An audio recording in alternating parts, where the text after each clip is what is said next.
ഇപ്പോൾ വരുന്ന വളരെ പ്രധാനപ്പെട്ട ഒരു വാർത്തയിലേക്കാണ്. ആദ്യം സംസ്ഥാനത്ത് വീണ്ടും നിപ്പ മരണമുണ്ടായിരിക്കുന്നു. മലപ്പുറം മങ്കടയിൽ മരിച്ച 18-കാരിയുടെ നിപ്പ സംശയമാണ് ഇപ്പോൾ സ്ഥിരീകരിച്ചിരിക്കുന്നത്. മരിച്ചതിന് ശേഷമാണ് പൂനെ വൈറോളജി ലാബിലേക്ക് സാമ്പിൾ അയച്ചിരുന്നത്. അവിടെ നടത്തിയ പരിശോധനയിലാണ് നിപ്പ സ്ഥിരീകരിച്ചിരിക്കുന്നത്. വിവരങ്ങളുമായി ഷിജോ കുര്യൻ ചേരുന്നുണ്ട്. ഷിജോ, നേരത്തെ സംശയമുണ്ടായിരുന്നു, ആശുപത്രി സ്ഥിരീകരിച്ചതായിരുന്നു, പൂനെ വൈറോളജി ലാബിലും സ്ഥിരീകരണം വന്നിരിക്കുന്നു.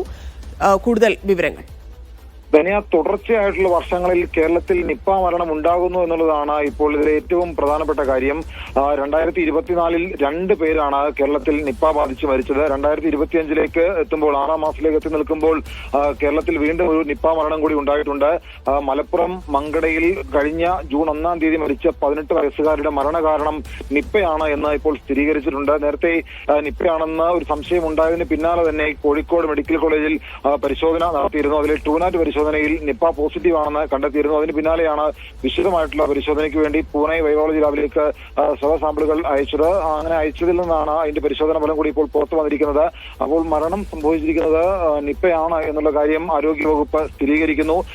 നിലവിൽ 2024 2 മരണം സംഭവിച്ചതിന് പിന്നാലെയാണ് ഇപ്പോൾ കേരളത്തിൽ വീണ്ടും ഒരു നിപ്പ മരണം കൂടി സംഭവിച്ചിരിക്കുന്നത്. മലപ്പുറം മങ്കടയിൽ രോഗം സ്ഥിരീകരിച്ചുകൊണ്ട് ആശുപത്രിയിൽ ചികിത്സയിലായിരുന്ന 18 വയസ്സുകാരുടെ മരണം നിപ്പ മൂലമാണ് എന്ന് ഇപ്പോൾ സ്ഥിരീകരിച്ചിരിക്കുന്നു. അത് പൂനെ വൈറോളജി ലാബിൽ നടത്തിയ പരിശോധന ഫലത്തിലൂടെയാണ് ഇതിപ്പോൾ പുറത്തു വന്നിരിക്കുന്നത്. ആദ്യം ഈ യുവതിക്ക് 18 വയസ്സുള്ള പെൺകുട്ടിക്ക് ഈ അസുഖം ഉണ്ടായപ്പോൾ തന്നെ മറ്റു പല ശാരീരിക അസ്വസ്ഥതകൾ ഉണ്ടായപ്പോൾ തന്നെ അത് എന്ത് രോഗമാണ് എന്ന് കണ്ടെത്താൻ ആരോഗ്യ പ്രവർത്തകർക്ക് കഴിഞ്ഞിരുന്നില്ല. വിവിധ ആശുപത്രിയിലടക്കം ചികിത്സയിലായിരുന്നു. മരണശേഷമാണ് പോസ്റ്റ്മോർട്ടത്തിലൂടെ ഇങ്ങനൊരു സംശയമുണ്ട്, എന്തോ ഒരു പോയിസണിങ്ങിന്റെ അംശം മരണത്തിന്റെ കാരണമായിട്ടുണ്ട് എന്നുള്ള സംശയം വന്നത്. അപ്പോൾ മറ്റ് ലക്ഷണങ്ങളെല്ലാം കൂടെ ഒരു സംശയം ഉണ്ടായതോടുകൂടിയാണ് അത് നിപ്പയാണോ എന്നുള്ള സംശയത്തിലേക്ക് എത്തിയത്. അതേ തുടർന്നാണ് ഒരു പ്രാഥമികമായിട്ടുള്ള പരിശോധന കോഴിക്കോട് മെഡിക്കൽ കോളേജിൽ നടത്തിയത്. ആ പരിശോധന ഫലം പോസിറ്റീവ് ആവുകയും അതിന്റെ വിശദമായിട്ടുള്ള പരിശോധനയ്ക്ക് വേണ്ടി പൂനെയിലേക്ക് അയക്കുകയുമാണ് ചെയ്തത്. കേരളത്തിൽ വീണ്ടും ഒരു നിപ്പ മരണം ഇതിലൂടെ സ്ഥിരീകരിക്കപ്പെടുന്നു. ആശങ്കപ്പെടുന്ന ഒരു സാഹചര്യം നിലവിലില്ല എന്ന് ആരോഗ്യവകുപ്പ് പറയുന്നുണ്ട്. എല്ലാ പ്രതിരോധ പ്രവർത്തനങ്ങളും ആരോഗ്യവകുപ്പ് സ്ഥിരീകരിച്ചിട്ടുണ്ട്. അതിനോടൊപ്പം തന്നെയാണ് പാലക്കാട് ജില്ലയിലും 38 വയസ്സുള്ള ഒരു യുവതിക്ക് നിപ്പ സ്ഥിരീകരിച്ച് ഇപ്പോൾ ചികിത്സയിൽ കഴിയുന്നത്. അവരുടെ പരിശോധന ഷിജോ പറഞ്ഞതുപോലെ തുടർച്ചയായ വർഷങ്ങളിൽ നിപ്പ റിപ്പോർട്ട് ചെയ്യപ്പെടുന്നു എന്നുള്ളതാണ്. അത് ആശങ്കയുണ്ടാക്കുന്നുണ്ട്.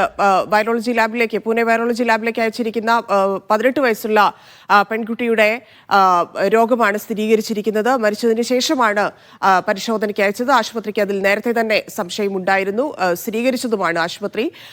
ഒപ്പം തന്നെ നേരത്തെ ഷിജോ സൂചിപ്പിച്ചതുപോലെ പാലക്കാട് 38-കാരിക്ക് നിപ്പയെന്ന് സ്ഥിരീകരിച്ചിട്ടുണ്ട്. ഇന്നാണ് സ്ഥിരീകരണം വന്നത്. ഇവരുടെ ആരോഗ്യനില വളരെ ഗുരുതരമായി തുടരുകയാണെന്നാണ് അറിയാൻ സാധിക്കുന്നത്. അതുകൊണ്ട് തന്നെ ഇവരുടെ താമസിക്കുന്ന പ്രദേശമായിട്ടുള്ള തച്ചനാട്ടുകര, കരിമ്പുഴ പഞ്ചായത്തുകളിലെ വിവിധ വാർഡുകൾക്ക്, ഏതാണ്ട് 8ഓളം വാർഡുകൾക്ക് കണ്ടെയ്ൻമെന്റ് സോണാക്കി പ്രഖ്യാപിച്ചിരിക്കുകയാണ്. അതിനിടെ ആണ് ഇപ്പോൾ ഈ 18-കാരിക്ക് കോഴിക്കോടായിരുന്നു മരണം. ആരോഗ്യ പ്രവർത്തകരുമായി മാത്രമേ സമ്പർക്കമുള്ളൂ എന്നാണ് മനസ്സിലാക്കുന്നത്. അപ്പോൾ സ്വാഭാവികമായിട്ടും അവരെല്ലാവരും നിരീക്ഷണത്തിലാണ്.